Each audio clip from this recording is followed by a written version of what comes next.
কলকাতা বিমানবন্দরে চাকরি দেওয়ার নামে প্রতারণার অভিযোগ। সঞ্জয় চক্রবর্তী নামে এক ব্যক্তিকে গ্রেপ্তার করলো রাজারহাট থানা। চাকরি দেওয়ার নামে লক্ষ লক্ষ টাকা প্রতারণার অভিযোগ। কলকাতা বিমানবন্দরে চাকরি দেওয়ার নামে প্রতারণার অভিযোগ সামনে আসছে।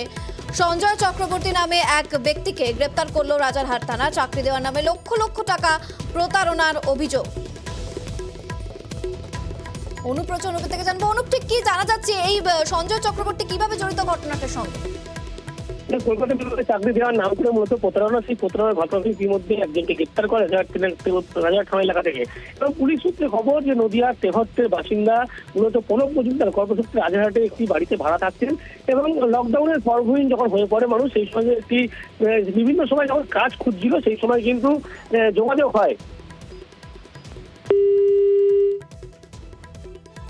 কলকাতা বিমানবন্দরে চাকরি দেওয়ার নামে প্রতারণার অভিযোগ এবং এই সঞ্জয় চক্রবর্তী, তার সঙ্গে করোনার সময় একজনের যোগাযোগ হয় এবং ধাপে ধাপে তিনি টাকা নেন, যেমনটা আমাদের প্রতিনিধি জানাচ্ছিল, এবং চাকরি দেবেন এমনটা বলে তিনি টাকা নেন ধাপে ধাপে এবং শেষমেশ চাকরি দেওয়ার নামে লক্ষ লক্ষ টাকা তিনি আত্মসাৎ করেন।